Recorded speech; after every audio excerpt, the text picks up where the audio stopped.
Order, order. Welcome to the meeting of the Backbench Business Committee, where we will be considering applications from colleagues for debates. We have 9 applications before us today, the first of which is from Steph Akram on coastal communities. Over to you to present your case. Thank you very much. This is my first time presenting a case for a backbench debate, and I'm glad to have the chance to do so. Extraordinary number of communities are on the coast in this country, 192 of the 650 of us, and that's 12 million people across the UK. They're a significant part of our nation, but there hasn't really been much airtime for them this Parliament. Back in 2020, the ONS did a big study of coastal towns and had some quite eye-opening findings that weren't a surprise at all to any of us who live or represent them.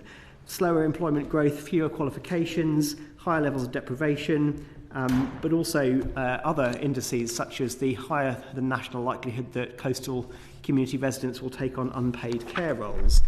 Sir Chris Whitty himself published in 2021 a report on the health of coastal communities and discovered some very concerning trends. Generally poorer health, higher rates of disease, shorter life expectancy, and an ageing population, all separate, but all significant challenges.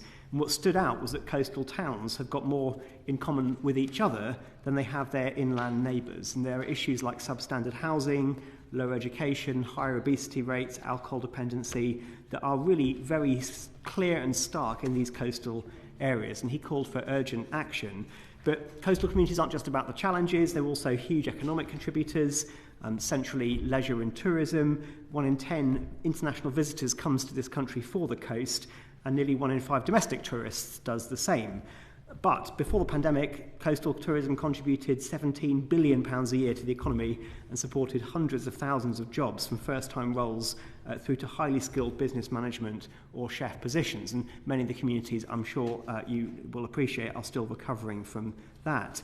We can't ignore the role they play. They're on the front line. Coastal erosion in North Norfolk I've been facing into even just this week with rising sea levels and coastal erosion losing homes. Coastal communities are feeling the effects of climate change more than many other parts of the country.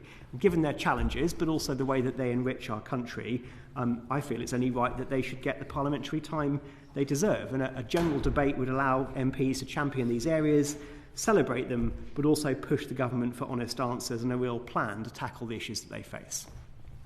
Okay, thank you, Steph. This application obviously is for a chamber debate on a general debate. Sorry, chamber debate. Thank you for your presentation. Any questions? Well, just to declare an interest. I thought you might have. I supported the application. Yes, I need to declare an interest as well. Okay. Any questions from colleagues? No? Just to make you aware, we have a long queue of debates for the chamber, so chamber time is precious. So, assuming the committee approves the request, it'll be quite a while before you actually get your debate. Very much understand that, and I appreciate the committee's consideration. Okay. The clerks will be in touch with you in due course. Thank you very much. Thank you. Thank you. Thank you.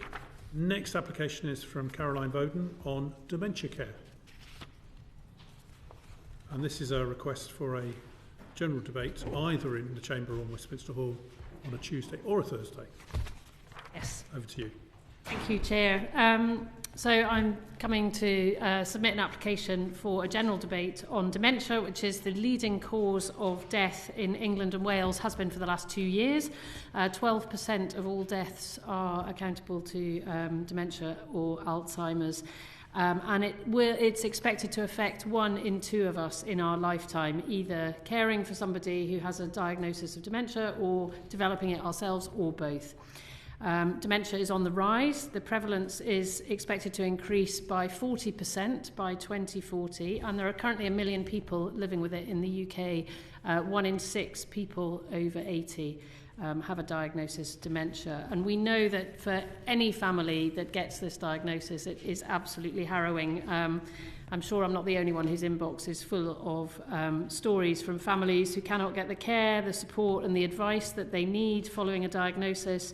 And we know that dementia takes a huge financial, emotional and physical toll on all of these families. They are suffering from long waiting times for a diagnosis, a lack of specialist support and care. There's huge pressure on unpaid carers, and the costs of care are pushing families to breaking point, on top of which there's a bit of a postcode lottery as to where you live, how good the care is, how good your third sector organisations are, and then coming from Devon, I would have to say that there's also a rurality implication as well for the provision of services. As always, they are much harder to come by in rural areas. There's currently no cure for dementia, although there is a nationwide clinical trial underway aiming to revolutionise how the condition is diagnosed, which is a positive step forward. Early and accurate diagnosis is absolutely key for this condition, and advice and support on people caring for somebody who has it. And there are also some really interesting science and technology innovations, particularly around things to support carers and patients, and some of them were on display in Parliament a couple of weeks ago. So quite an interesting science and tech angle to the debate. I'm sure there'll be interest across the House from all members who have constituents and family members who are who have a diagnosis of dementia. It has affected my family. And I would just also like to say that I think it doesn't get the airtime that cancer, for example, does. And I think the reason for this is because people who have dementia generally can't speak up for themselves.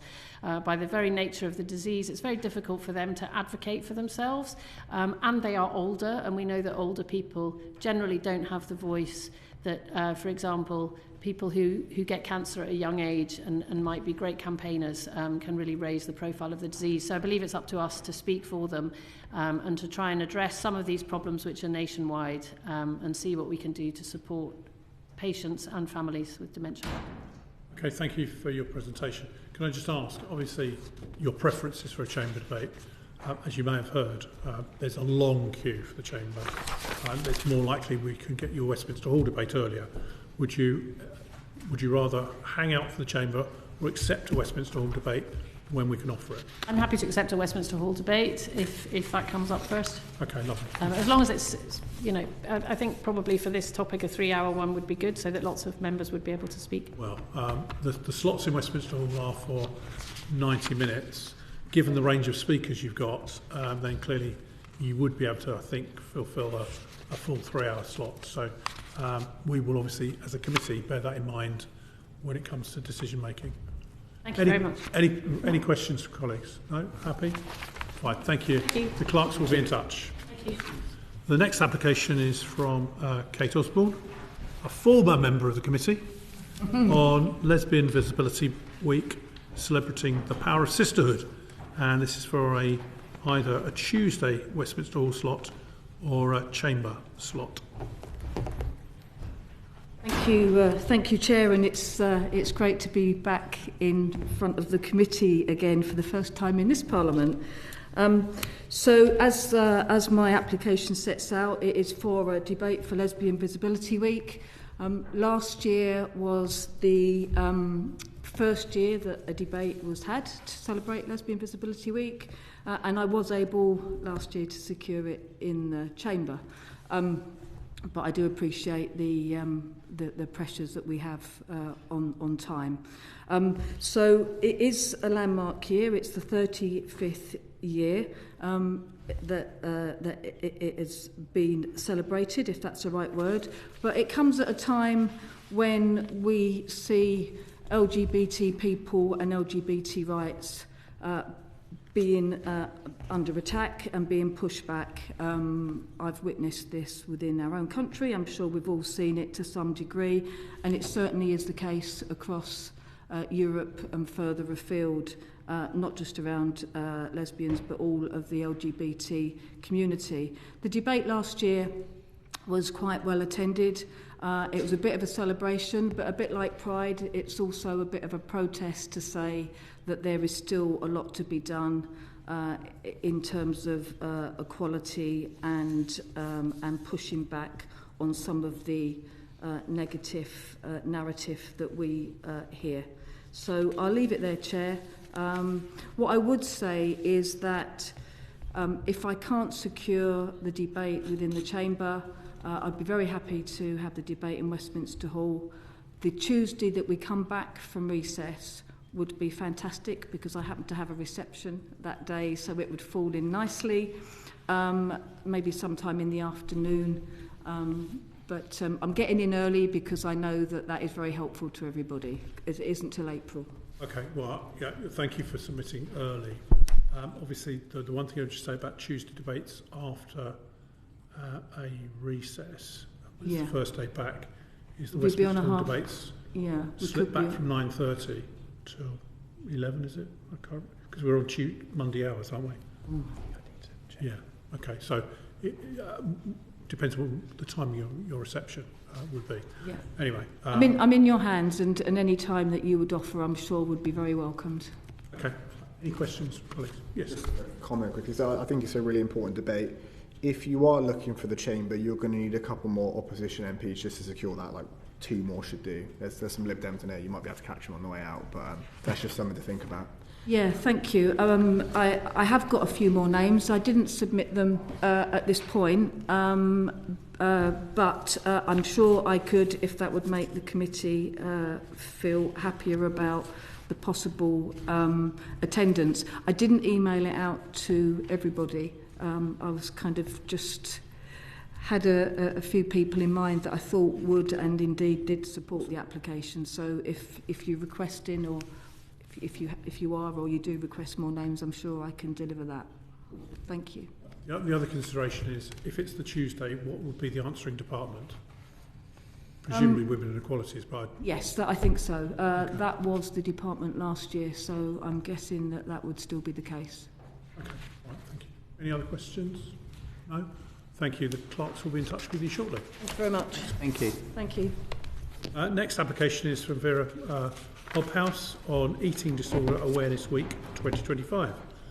An application for Westminster Hall for either Tuesday or a Thursday.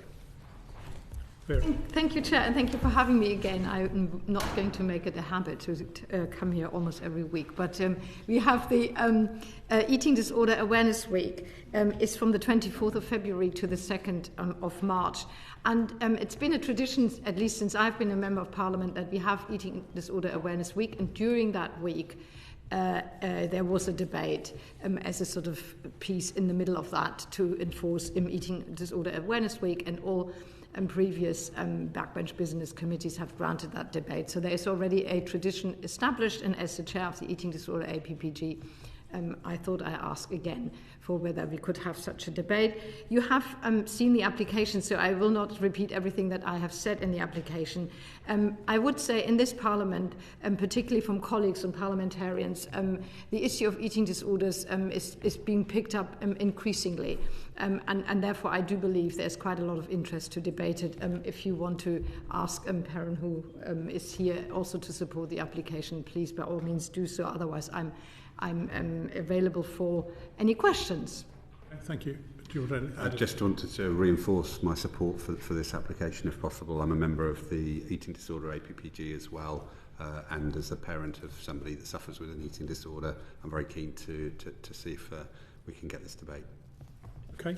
Questions, colleagues? Can I just say, we won't be able to honour your request for the time because we've already allocated debates for both the Chamber and Westminster Hall for the times when you've requested. So it's likely to be subsequent. And if it's a Westminster Hall debate on a Tuesday, can we just clarify which would be the answering department? Would it be Health and Social Care? Yes. Okay. All right. Well, the clerks will be in touch with you about what we can arrange, but it's unlikely, as I say, to be within your time frame. Or during the Eating Disorder Awareness Week. I'm That's a afraid. bit of a shame. Is that because we were too late Yes. to apply? I do apologise, but thank you for considering it. And if it's another a day or another day, that is still a very good outcome. Thank you. Yeah. I mean, there's a possibility that it would be early March for a Westminster Hall debate. But Okay. All I was going to suggest on that, because I think it is a really important debate, and it's really important that we talk about eating disorders in this house. I was only going to suggest, it depends. If it's close to that week, then we can probably leave the title as it is. But if obviously it is a distance away from the actual eating disorder awareness week, we might want to think about a change in title to make it a more general debate about eating disorders. Just a thought, or eating disorders awareness. Full stop. Do you know what I mean? Just a thought. yeah. Thank you. I will consider that. Thanks. Okay, the clerks will be in touch with you shortly. Okay, we move on to the next application, which is from Bagishankar on waste incinerators. This is a request for a debate in the chamber. Hi, good afternoon. I'm happy for that to be having took some guidance from officials, for it to be a Westminster Hall debate, if that's more suitable and it would happen sooner. So, members will be aware there's many, in recent years, commercial and municipal waste incinerators being proposed and in some instances installed across the whole country, some which are needed and some with elaborate justifications which have then proven not so when put into operation. And I'll come to a plant in Derby in a second, but these generally always raise severe concerns for local residents, for their own health and the impact on the environment.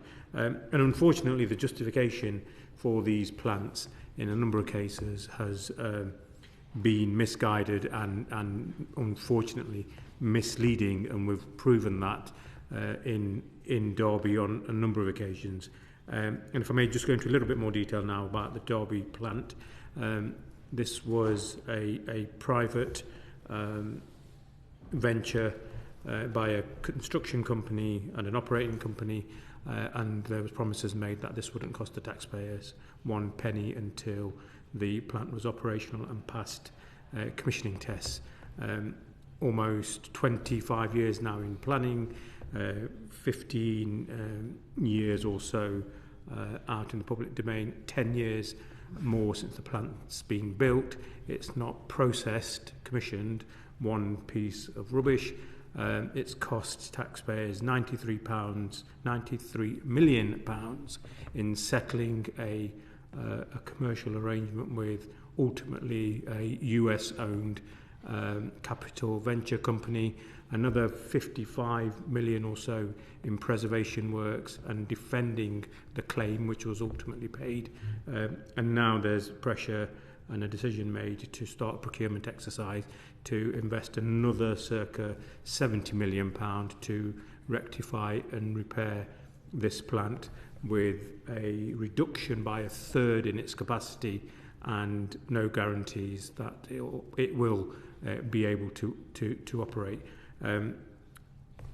Spoke to a number of members who have got similar problems, maybe not as extreme in their constituencies across the country, and I don't say this next bit lightly, but there's a number of resemblances in what's happening in the incineration industry about things being covered up and things being hidden, which when I watched the post office scandal video reminded me of some of the tactics being used, whether it's by council officials or whether it was operators of these plants.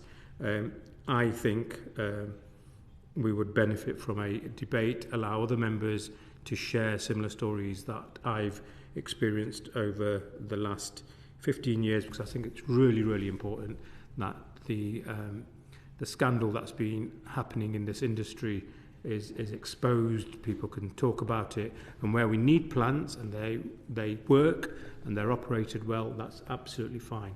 But where we don't need plants, or the plants are struggling to work, but companies are still coming forward with proposals which aren't robust, that needs exposing.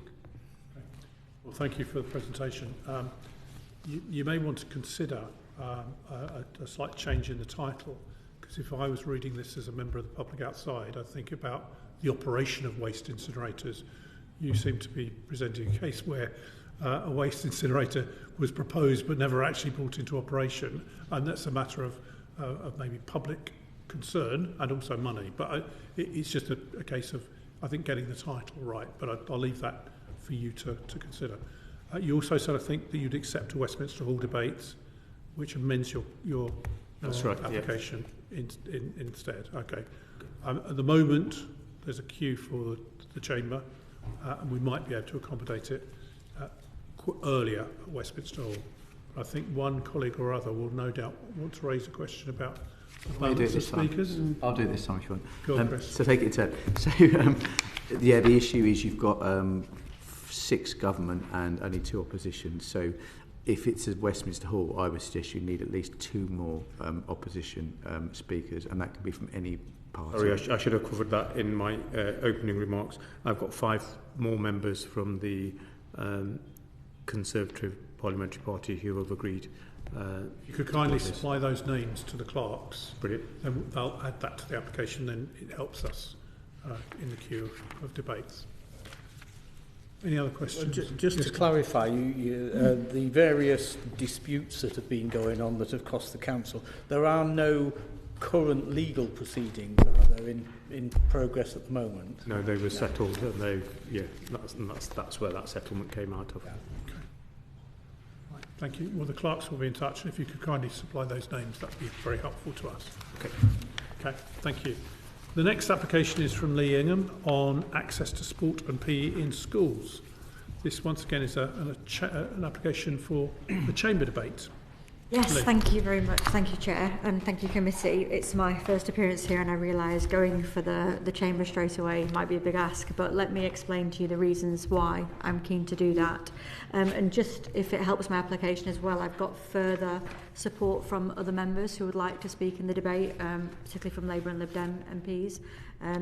But yes, this request for a debate was inspired by an interaction I had visiting a school in my constituency. I used to formerly, before becoming an MP, worked with young people and in the education sector, and I'm a really big believer in involving young people in politics. This came from a young person who is particularly passionate about access to sport and physical education in schools, which has reduced slightly over recent years with a focus in the curriculum on academic subjects. He particularly cited the rise in mental health issues amongst young people at the moment. He himself is quite involved in sport and pointed out some of the examples where he's found that sport can help you deal with not only mental health issues but also physical health. And there is, a national move to taking responsibility for our own health, making sure that we are as fit and healthy as we can be. And he believes that an increased access to sport and physical education in school would make a substantial difference to this. So there is that argument. The curriculum review has just completed, and I have spoken to the Secretaries of State for Education, the Secretaries of State for DCMS, as well as the Minister for Sport, as well as members across the House who were really supportive of this debate.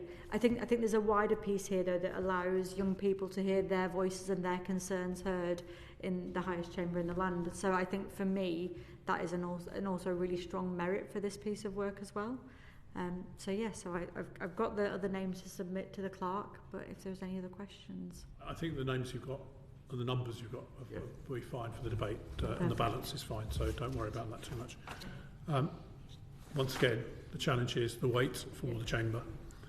So would you consider a Westminster Hall debate if it becomes easier to get a Westminster Hall debate earlier than waiting for the chamber? Ideally, I really did want to go for the chamber. The main reason being I'm hoping for the cohort of young people to come down and see members in the chamber, and I know it's iconic, really, I suppose, for them to see their voices heard in that space. So ideally it would be the chamber if possible, but I understand there's a wait. Yeah. All right, it's your application, so... Thank you very much. Okay, any questions from colleagues? No?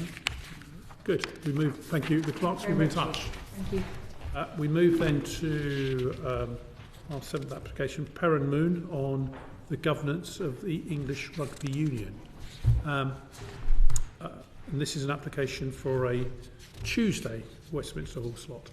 Ideally on the 11th of March, but if there's availability for What's that. the answering department? DCMS. DCMS, okay.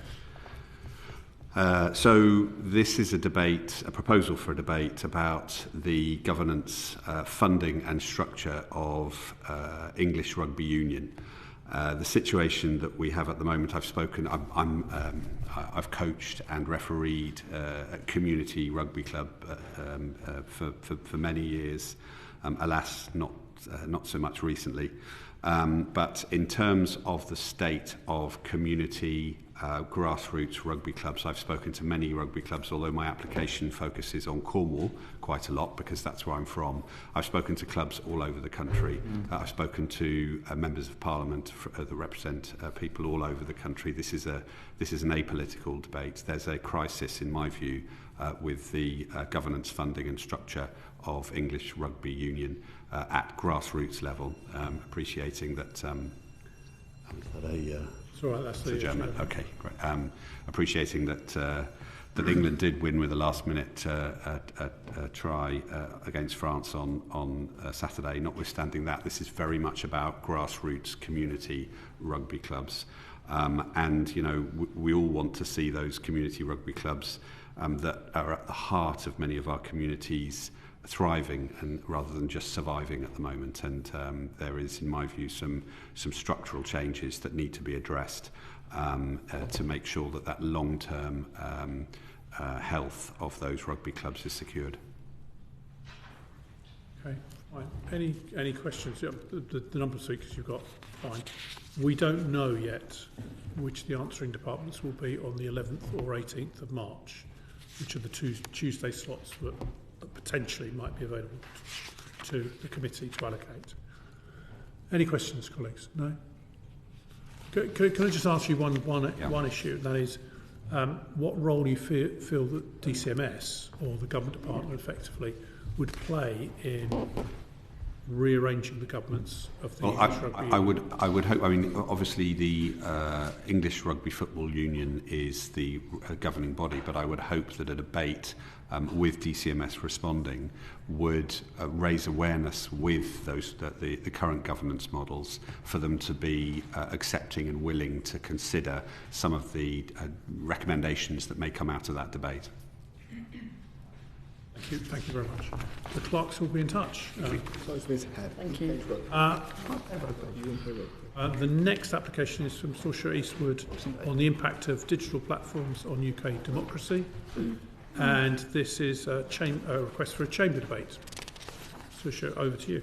Thank you, Chair, and thank you, Committee, for allowing me the opportunity to present my case today.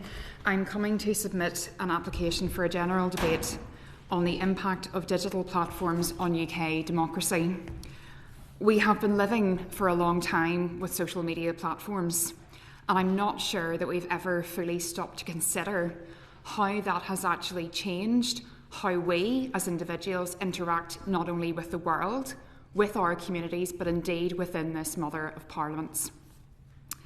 I think we've taken for granted that although social media, online platforms and forums offer many ways for people in which to communicate and build indeed online communities and forums, there is very much a real and present threat, not just to our constituents right across the UK, but indeed democracy itself.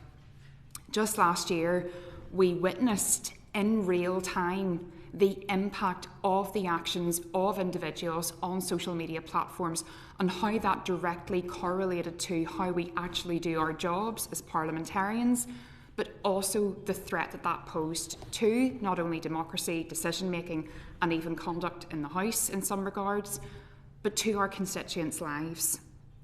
Misogyny, racism and other forms of discrimination are thriving in digital spaces, creating toxic and dangerous environments both online and offline. And I think we disregard at our peril the assumption that what goes on in online spaces stays there. It doesn't. It seeps into the very fabric of our lives, it seeps into the very fabric of our relationships, and indeed it seeps into the very fabric of how we conduct business in this House. And indeed, a number of parliamentarians have said to me that in recent times they have found themselves censoring what they choose to ask and choose to say on the floor of this House. And to me, that is profound. In fact, I find that distressing, because we are elected to serve the people of the UK no matter where they are, without fear or favour. For that reason, I have applied for a general debate in the Chamber. I don't feel this is a party political issue. I feel that this is an issue that impacts everybody. And indeed, for that reason, I do feel that we as a Parliament need to be given that opportunity to air some of these issues on the floor of the House. I would just like to say that I feel that some of the names that have already expressed an interest to speak goes some way to show the level of cross-party unity on this issue, and I'd be glad to take any questions, Chair and Committee. Okay, thank you. Obviously, the same advice goes to you as to other colleagues, that there's a queue waiting for the chamber, and there's a more likely to be an earlier opportunity at Westminster Hall if you were to be offered it. Would you accept a Westminster Hall debate if we found that at an earlier time than the chamber? Chair, I have considered that as an option. I don't think that would be viable for my purposes. Okay. I do feel that we as a Parliament need to be given that opportunity. I understand, notwithstanding, that there may be a time delay on that. I think this is an issue that will sadly be around for some time to come. Any questions, colleagues? No? Happy? Thank you very much. The clerks will be in touch with you shortly. Thank you, my Chair. Thank you. The final application is from Dr. Caroline Johnson on solar farms. And this is an application, once again, for a debate in the chamber. Over to you, Caroline. Thank you, Chair, and thank you, Committee, for listening to this application about this very important issue. So I've applied for a 3-hour debate in the Chamber to be answered to by the Energy Security and Net Zero Department, please. The reason for 3 hours specifically is because when there was a debate on this in the previous Parliament, it did run to 3 hours and was hugely subscribed because of the level of interest. And since then, there have been many more applications for large giant solar farms, which have mean that there are more constituencies affected, and as a result there will be more parliamentary interest, I feel, than there was even last time when it was full. Plus there is a huge support across the House, both in Conservatives, Lib Dem, Reform, Labour and Plaid Cymru MPs supporting the application, and during the day today we've had more applicants, people supporting the application come in, which my team will forward to the clerks as they arrive. So I think it's an issue that is important to across the House to have a debate on, and there are many points that need debating. First of all, there are a lot of applications across the country due for a decision, so it is important that it is discussed. There are concerns about food security, particularly with the war in Europe that we have at the moment. Food security has fallen from 75% to 61%, and we are seeing a clustering in particular areas. The government are talking about 1% of farmland, but Lincolnshire already has applications for more than double that, and we are one of the most fertile counties in the country. There are concerns about land use and suitability for agriculture after the land has been used, the effects on the landscape, rural amenity, the cumulative effect of multiple applications that surround villages and prevent the development, and the house building the government would like to see by choking the villages off of development, and in some cases small hamlets or indeed individual houses. The origin of the panels and whether they're being developed by slave labour or not is a key crucial point for many members to discuss. The question is whether the energy generated is as green as it is purported to be, particularly given that a lot of the items that are used to make these panels are coming from mines where there is coal used in the energy production, and then they're being transported across the world. How green is it? And in terms of the end of its life, how is it being recycled? There has not been sufficient research into the recycling of them, and how quality the land will be for growing food perhaps afterwards. What are the alternatives? And they need to be debated too. What about small nuclear reactors? What about solar on brownfields, on roofs, on car parks, and other such places as they're done elsewhere? Is this an important thing that needs to be debated?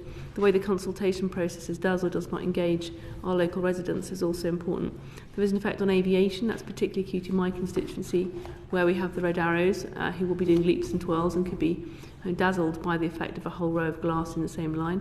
But that applies to aviation elsewhere too, and also wildlife, the effect on various forms of wildlife and biodiversity of the panels. There was also a lack of local benefit where other infrastructure of national import has been put in. There has been an effort to provide benefit to the local community. That hasn't happened in the case of solar farms. So I hope, Chair, that explains that there is a large number of debate points to have over a period, and that there is widespread interest across the House in debating that. I also think that given the gallery was reasonably full last time in Westminster Hall when the debate happened about a year ago, there would be significant interest, particularly from the various campaign groups that have sprung up since then with the various different applications across the country. So that's another reason to have it in the chamber. Thank you. All right, thank you very much. So once again, the same thing applies here. But as you say, you've had a Westminster Hall debate about a year ago. Yes, which led to a change, or was around the time of a change in policy. So we explained a lot of these issues, and the government of the time did change. So that's in the last Parliament, not in the last Parliament. Talked about changing cumulative effect, and what we would hope is that this government, when the debate is had in full, and honourable and right honourable members from across the House, and as I said, from across all of the main parties, are able to put these points, that will lead to a changing of the government position that is more compatible with those who live in rural areas, whilst also providing the energy and clean energy and cheap energy that we also need. Questions? Yes. Well, so I was just going to declare an interest. Oh, you're going to declare to sign the application. You said you've got more names. Are they Labour names that you've got? I need to ask my office that. I'm happy to be added to this. I think it's an important debate. I disagree with you, but I think it's a debate that we should have. But if you are looking for the chamber, you're going to need 4 more Labour names. But I say add my name to the list. I think it's. Well, can I say I appreciate that? Thank you very much indeed. And so I'd need 8 Labour names, would I? In total, you've got 4 already, though. So you're off to a good 5 start. with yours, I think. Oh, 5, yeah. And I will ask my office. I know they said there were names coming in through the day, and they were forwarding them to clerks, but I can't tell you which party they came from, unfortunately. It's clear. I mean, you need more government names. Yes. So in order to, Alison, you. Thank you, Chair. Thank you for your application. Can I just suggest that you might want to think about the title of the debate and maybe put in that they're large scale. I think the title's a little lacking. I'm very happy to take on that feedback, and my interest is not in people having a solar panel in their garden to help them. It is these giant solar farms that go on for miles and miles that is my concern. And also, Bob, the chair, I also should make the point that my husband is a farmer. He doesn't have any active solar farms, but he's an agricultural contractor, and so some may extrapolate from that an indirect interest. Fine. That interest, we accept that. Anything else from anyone else? No? Okay, well, thank you very much. The clerks will be in touch. If you could supply those names to the clerks as quickly as possible from the government side, that will obviously aid the speed at which you'll get your debate. The speed is of the essence. Thank you, Chair. Thank you. That concludes the applications for requests for debates, and the committee will now go into private session to consider the requests. Order.